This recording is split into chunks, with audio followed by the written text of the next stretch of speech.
All right, so now that we've got a feel for the background and the naming of these secondary dominants, let's sort of see how we might actually use them and what benefits they have to a harmonic progression. So let us dive right in. So, what are we really looking for in an analysis of secondary dominants, and what are they doing? So, we already know this background, but it's a chord that functionally belongs closer to another key than the home key. It, by its very nature, needs to be chromatically altered, meaning not using the kind of note that we would get in the key, right? And we call it 5 of something that's in the key, right? Making sort of, or taking advantage of the fact that, for instance, all A major chords are 5 of D, right? We don't know necessarily what D is doing at this given moment, but since an A major chord is 5 of D, we can sort of exploit that relationship, and the A major chord can kind of go wherever the D chord would go, right? So it's 5 of something, and we unpacked the idea that we're not changing keys, we're just bringing in some extra sounds, a little bit of a widening of our tonal palette in order to, add to the fun. And if by fun you mean tonal unrest, then I am on board with that. We've seen that this dominant tonic relationship is really, really critical here. So this is sort of the thing that I just want to really point out, is that at this point, if you don't have these circle of fifths relationships pretty firmly in mind, this would be something to spend some time doing, because at any given moment, you really do need to have a good feel for what all the fifths relationships are. You need to know, if you're looking at an A chord, that E is 5 of A. You need to know that if you're looking at B flat, F is 5 of B flat. And so you can find these relationships by moving counterclockwise around the circle, right? And you could always just think of C as a really helpful starting point. G is 5 of C, so I'm moving counterclockwise. C, in turn, is 5 of F, right? But I could do the same thing down here. If I'm looking at D flat and I want to know what's 5 of D flat, the counterclockwise relationship, A flat is 5 of D flat, right? You could also do this the opposite and say, well, look at D flat and go clockwise, and that's A flat, but I think you get my point.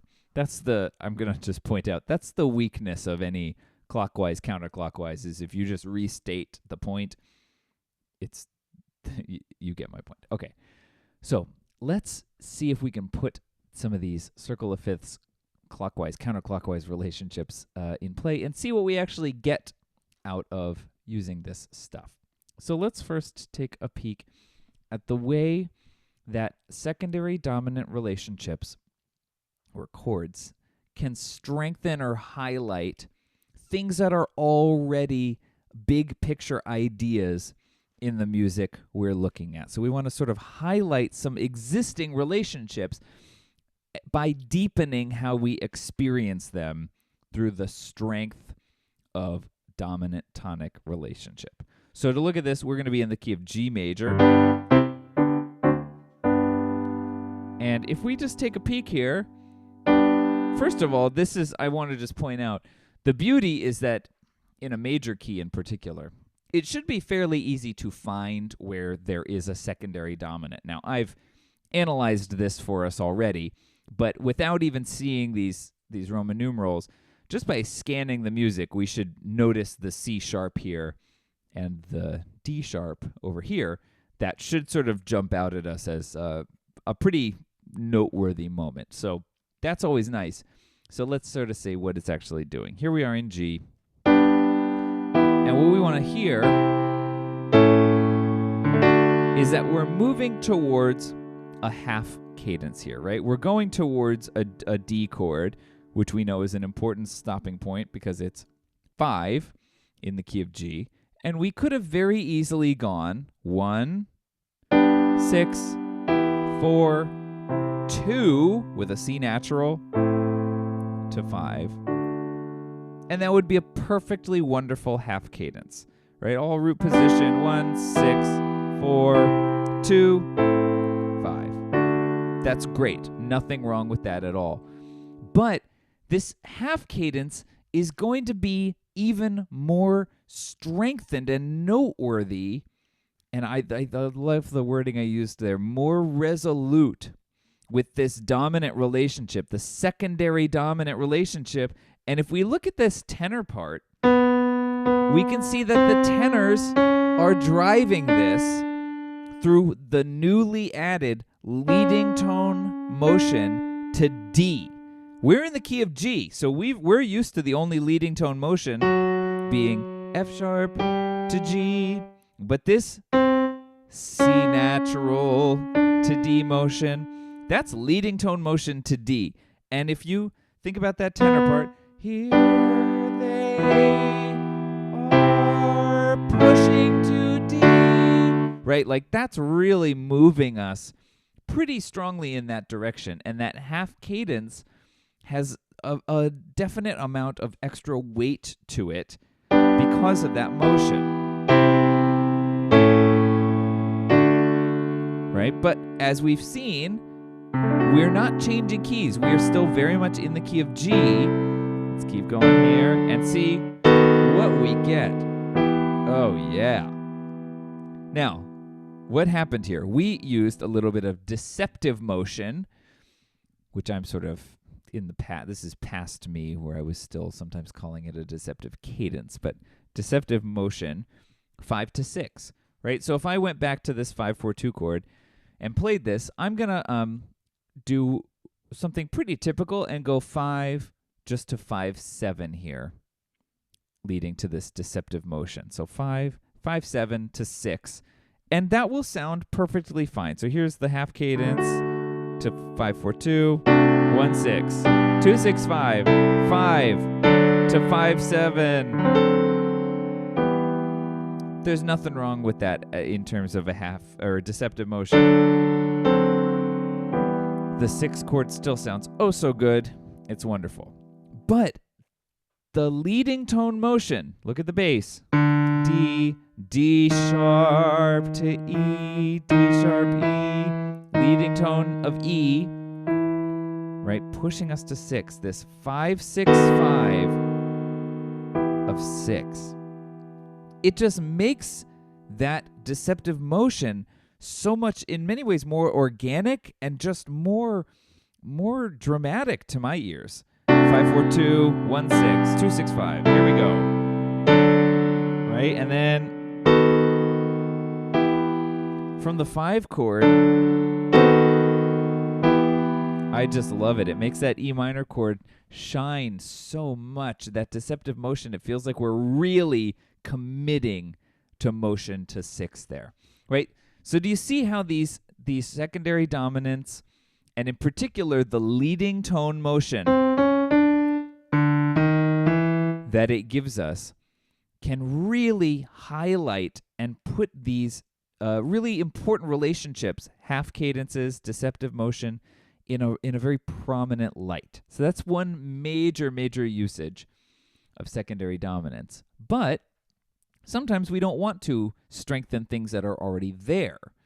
We might instead want to make a more sort of clear delineation where we are leaving or departing the sort of home base that we've built. So let's see an example of this. Let's be in the key here of A minor. So here we are in A minor. And so let's see what we mean by this. We're in minor. We're going to start here on this 1 chord. Now see what happens right away. Wow. We just, right out of the gate, went to this major 3 chord, this really beautiful thing, the relative major. And so what we're seeing is we can sort of get that extra motion away from the starting point in a much more significant way, right? A much more significant way. Let's see what it sounds like where we actually move away from 1 and move towards 4. So let's go from the top again.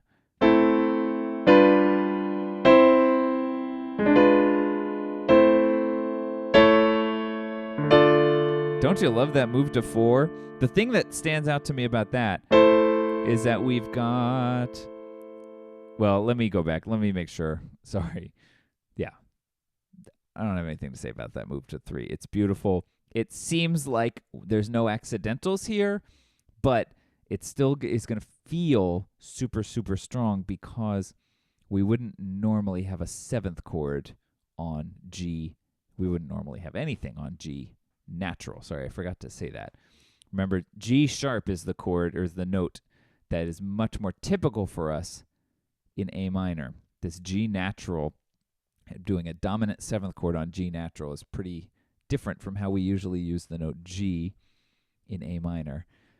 But the thing that stands out, going back to this motion to 4, is that what note or what chord has been altered to create this 5 of 4 chord here? We were on an A minor chord. We were on 1, right? And what happened to this 1 chord? We were on A minor, and then we go to an A major chord with a C sharp.